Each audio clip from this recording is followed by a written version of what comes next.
August 1823. The American frontier. South Dakota Territory. Hugh Glass wasn't supposed to be here. At 43 years old, he was ancient by mountain man standards. Most fur trappers were dead by 30, killed by disease, natives, or the land itself. But Glass?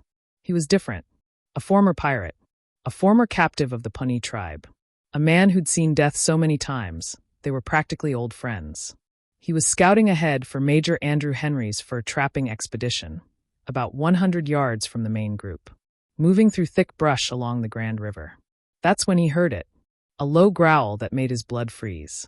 He turned slowly, and found himself staring into the eyes of a grizzly bear. But not just any grizzly. A mother. And behind her, 2 cubs. Now, here's what you need to understand about grizzly bears in 1823. These weren't the semi-habituated animals we know today. These were pure apex predators who'd never seen a human and had absolutely zero fear. A male grizzly could weigh 800 pounds. A female protecting her cubs? She was a 600-pound missile of rage and claws. Glass had maybe 2 seconds to react. He raised his rifle. Fired once. He missed.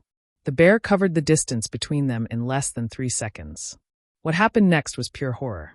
The grizzly's first swipe caught Glass across the chest, claws like steak knives ripping through his buckskin shirt and into his flesh. The force of the blow threw him backwards into the dirt. He tried to scream. The bear's jaws clamped around his throat.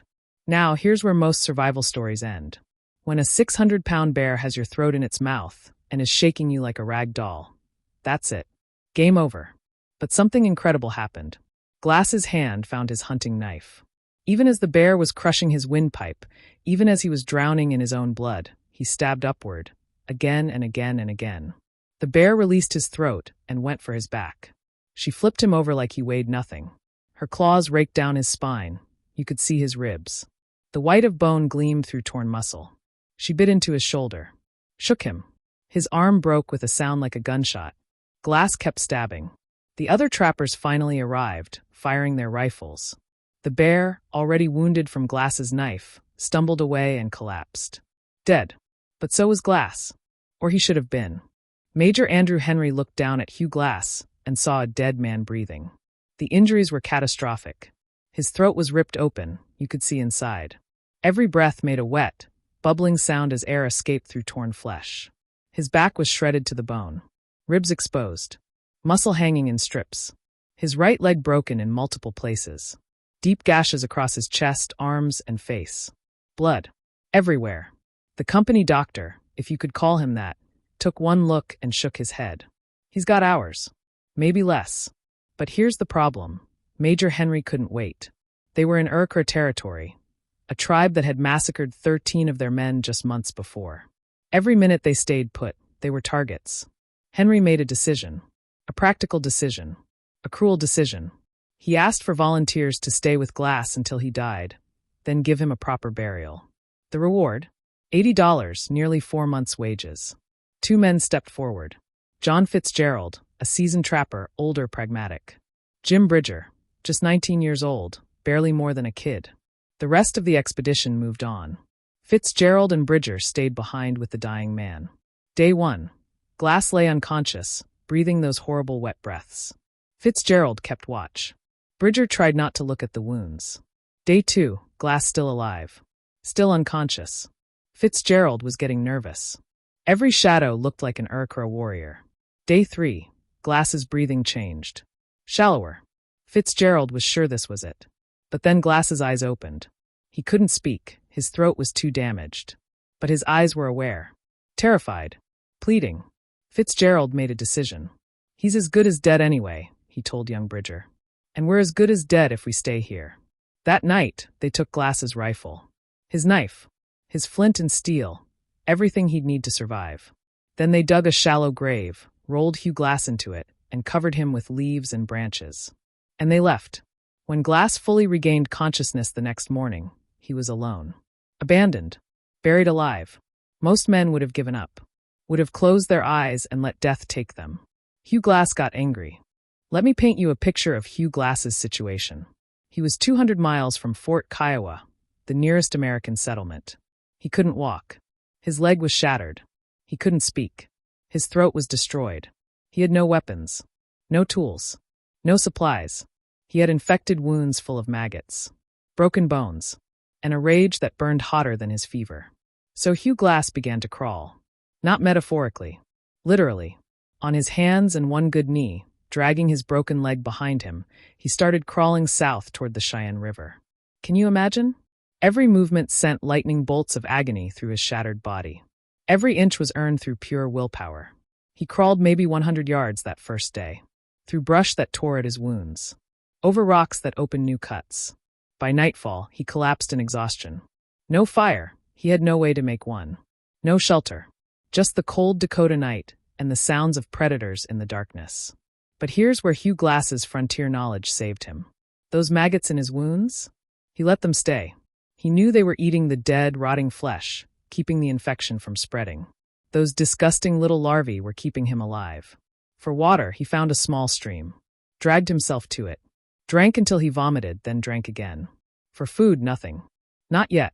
He was too weak, too slow to catch anything. Day after day after day, he crawled. His hands became bloody stumps, fingernails torn off, palms cut to ribbons. His good knee swelled to twice its normal size from dragging his weight. But he kept moving, always south, always toward Fort Kiowa. Then the rains came, cold September rain that soaked him to the bone. He had no shelter, no way to get warm. He lay in the mud, shivering so violently he thought his teeth would shatter. Hypothermia set in. His body temperature dropped. His thinking became fuzzy. Hallucinations started. He saw his Pawnee wife, dead years before. She spoke to him in dreams, told him to let go, to rest. He saw Fitzgerald and Bridger. Sometimes he imagined forgiving them. Mostly he imagined revenge. That anger kept him alive. The burning need to look those men in the eyes and show them he'd survived. 6 days into his crawl, something miraculous happened. He found a bison calf, freshly killed by wolves. The pack had eaten their fill and left. Glass dragged himself to the carcass. Using a sharp rock, he cut away strips of raw meat. He couldn't chew well, his jaw was damaged. He couldn't swallow easily, his throat barely worked. But he forced the meat down, gagging and choking. That raw bison meat was the first food he'd had in nearly a week. It probably saved his life. Over the next few days, he stayed near the carcass, eating until it rotted. He used the bison hide to make crude wrappings for his hands. Used the bones as tools. Then he started crawling again. After 3 weeks of crawling, 3 weeks, his leg had healed enough to try standing. The pain was indescribable. Bone grinding against bone. But he stood. He took one step. Then another. Then collapsed. But the next day he tried again. And again. Soon he was walking. Slowly. Painfully. Like a zombie from a nightmare. But walking. He fashioned a crude crutch from a tree branch. Wrapped his wounds in leaves and mud. And he walked south. He found rattlesnakes, killed them with rocks, ate them raw. He found roots and berries that the Pawnee had taught him were safe. He found a pack of wolves making a kill, waited for them to leave, then stole the meat. He was becoming something beyond human. Some primal survival machine that refused to stop. His wounds slowly closed. The maggots did their work, then fell away. Scar tissue formed thick and ugly but functional.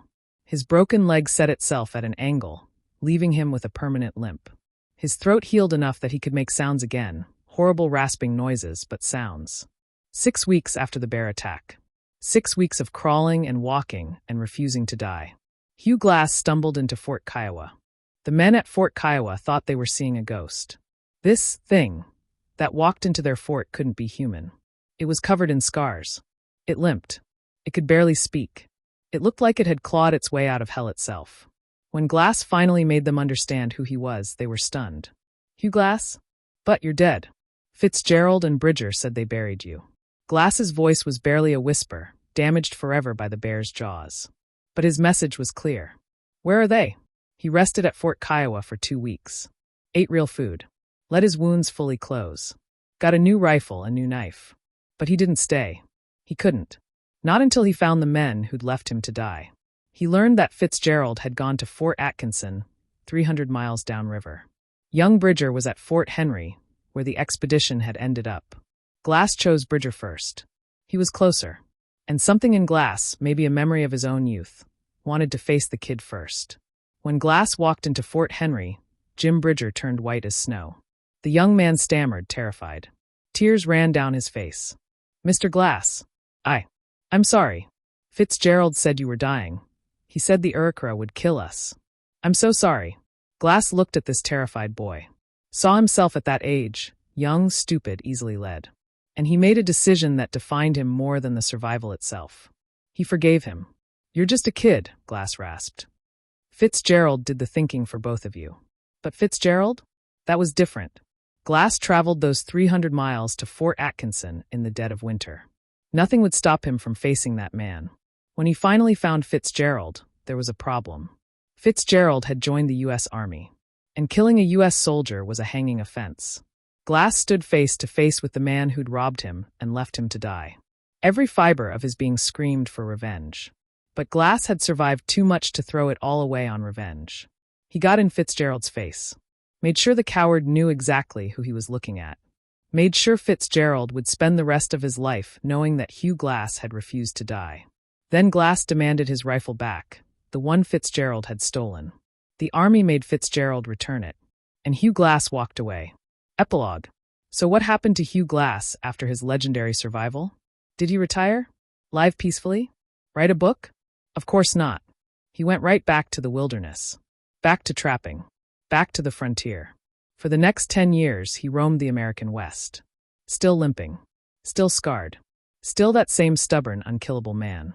In 1833, Hugh Glass was killed by Iroquois warriors on the Yellowstone River. He was 53 years old. But here's the thing. He didn't die from bear attack injuries. He didn't die from infection or exposure or starvation. He died on his feet, in the wild, doing exactly what he wanted to do. The legend of Hugh Glass is more than just a survival story. It's a testament to the human spirit's refusal to quit. 200 miles. Crawling through hell. Broken, infected, abandoned. And he made it. Not because he was the strongest. Not because he was the luckiest. But because he simply refused to die. So the next time you think you can't go on, remember Hugh Glass. Remember the man who crawled out of his own grave and walked 200 miles just to prove he could.